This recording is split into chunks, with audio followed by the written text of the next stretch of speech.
On the podcast this week, we tell the story of Disneyland's unique first Christmas. To go along with that, I've edited together some home movies that I've collected over the years so you can see what the park looked like back then. As you can see, most of the decorations were on Main Street and around the hub. The park was only 5 months old.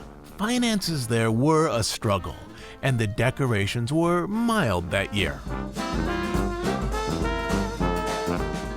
But the big holiday event that year was a circus that Walt personally wanted to bring to his park.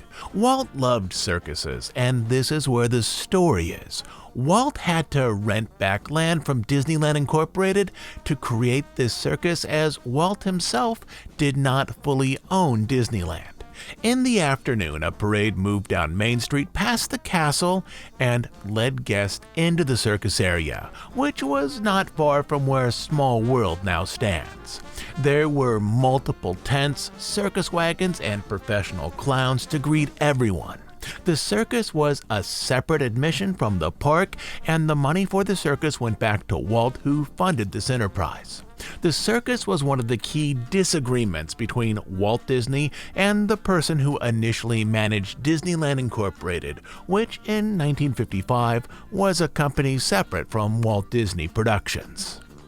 The circus itself was a combination of professional circus performers, animal acts, and the original Mouseketeers, whose show, The Mickey Mouse Club, had just premiered 6 weeks earlier on ABC.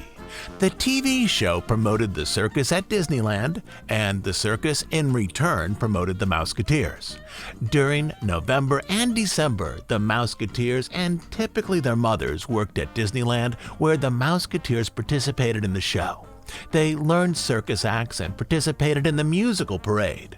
The climax of the show was the Trapeze Act, which featured professional aerialists and newly trained teenage Mouseketeers. Overall, the circus wasn't a big hit. It lasted only that one season.